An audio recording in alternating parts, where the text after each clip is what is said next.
It's your boy, Mick LaDonche, with another lock journey.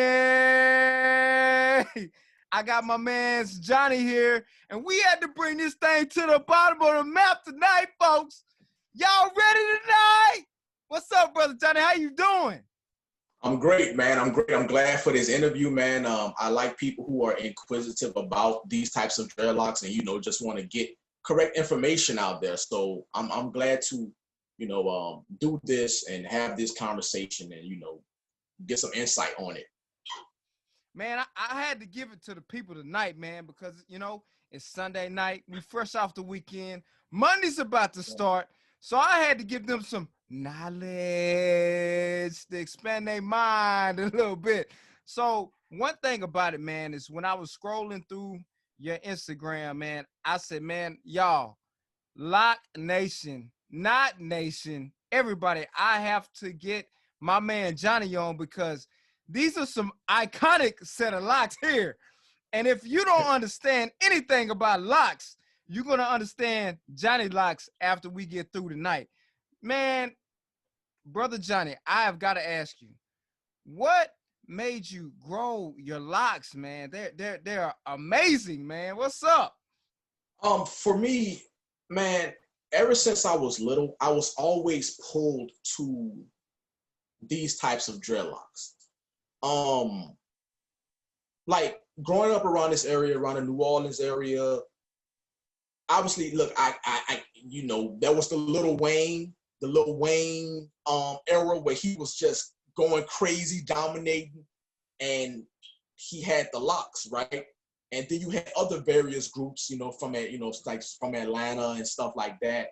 Everybody pretty much had locks. You had to have locks with the tips dyed blind. Yeah. But even though all that was always around me, I would always find a pull in untwisted dreadlocks. Yeah. So, whether it be I've seen them in movies but mostly my main pull was from dudes I would see in the Miami area, Florida area, and they just had these locks.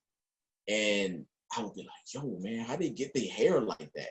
Gunplay. And so I was like, every time I would see those locks, like before I even started getting on, YouTube or who, just the internet in general, and seeing different types of locks like this, I was always pulled to them when I would see them in person. So whether it would be in, movies or maybe some music videos that I used to see or something like that, I would be pulled to these types of dreadlocks. So in my early 20s, I was in the military. I was in the military from the age of 19 to like 22, I believe, 22 or 23. I did my 4 years and got out. But when I was in the area of Jacksonville, North Carolina, what I'm saying, I would even see guys there. And they would have these long dreadlocks all the way to their legs, man. And it was only a few of them. It was, with the untwisted locks, and I would be like, yo, I would find myself like staring at them, and I was like, I want that, man. I want to have locks like that. And I went, actually, because I was in the military, I had one of my closest friends. It's like a brother to me.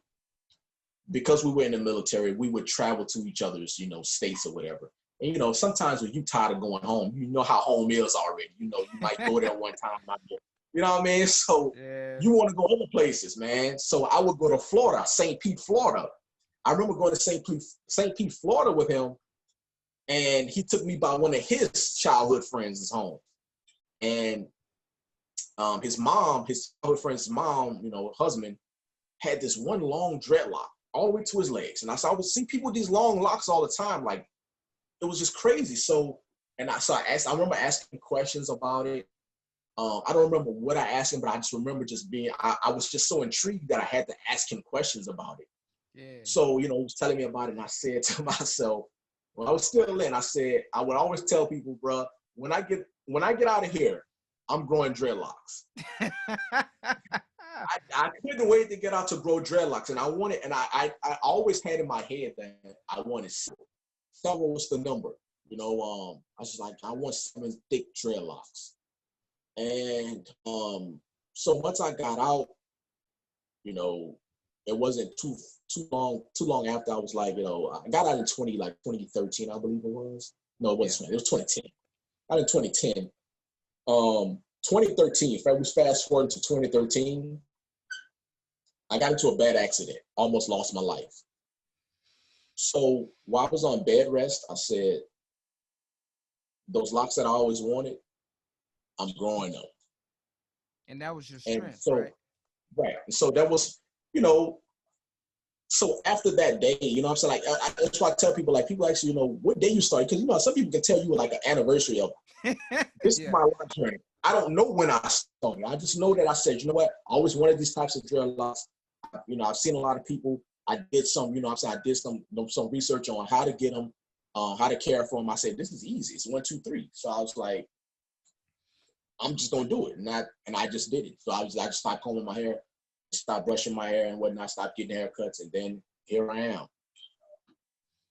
Man, when I seen your locks, the first thing I thought about, man, is Samson, man. And I was like, man, I have to ask him about these locks because man, I'm in awe by your locks, man. It's Marley-esque, but it's a little bit deeper than that because Samson has 7. And Yeah. and it looks like what you have, what, 3, correct? Yeah, I have. Well, some people may count the ones that I have growing on top here. Okay. I got stuff growing back here, but the main ones are just 3 big dreadlocks. Yes. Man, they're like monster wicks, man, and it's Yeah. just it takes me back because as I'm looking at them now.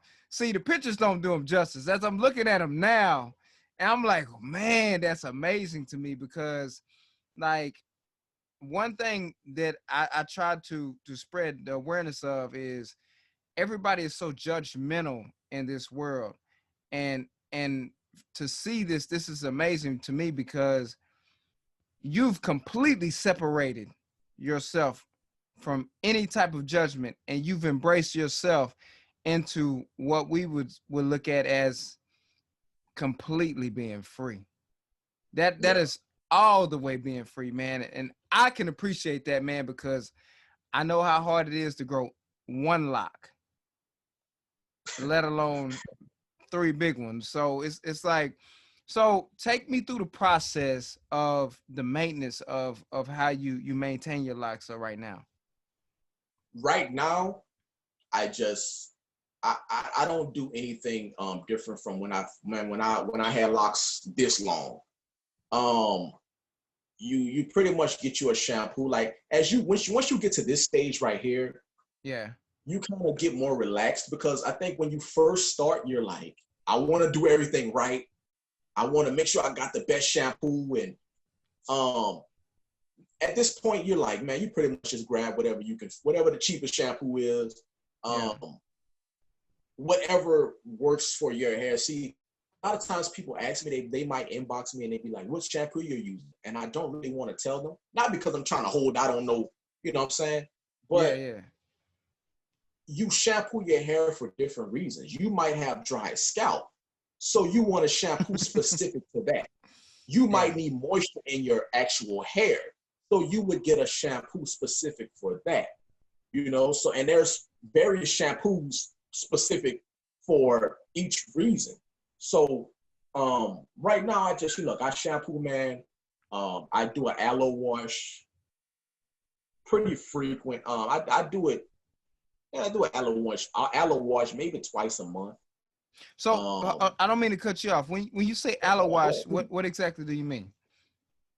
I cut the aloe plant up. I wish I should have bought one here with me. I got one in the refrigerator, but I buy aloe plants every month, man. Whether I consume them internally or what I do is I cut them up. Cut the side, you cut the end, you cut the sides, you split it down the middle, you scoop it out with a spoon this is how I do it. I scoop it out with a spoon into a t-shirt. Now you're gonna see videos of people slicing them all the way and making it half, But I Yeah, like yeah. to cut the end, cut one of the spiky sides off, and scrape that into a t-shirt. Once I scrape to a t-shirt, I'm able to, I wet my hair. I make sure your hair is wet. Don't do it on dry hair. So you want to strain it into a t-shirt, because if you just put the gel straight on your hair, you're gonna have a bunch of gel pieces all over your hair is like your kinky hair is like Velcro. So you're gonna have a bunch of kinky, a bunch of gel pieces all over your hair. So you want to strain it into something, whether it be a cheesecloth or a t-shirt. Okay. Strain it onto your scalp. Really want the scalp. Like, I don't really care about this. I want to take care of my scalp. I want to wash my scalp. Even when I'm using shampoo, I'm focused most on my scalp. So I do an aloe wash. I get the slime out. I spread it all over my hair, and I really, just like a shampoo. And Okay. I let it sit for 30 minutes to an hour, depending on what I'm doing that day. I rinse it out, and that's it. That's my aloe wash. Okay. Okay. Okay. Man, look. I'm looking at those locks, and as you explained it, I'm like, man, his locks look really clean, man. Like, yeah, man. So initially, how did you? So you said that you got into the rec, and then you just let it grow, right?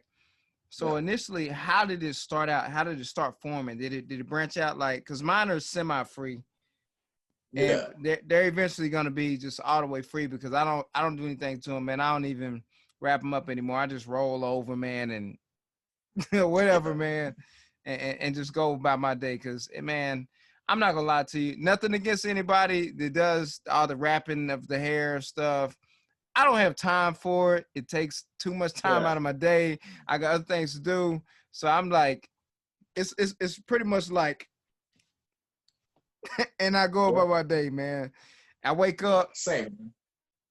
and I go about my day. So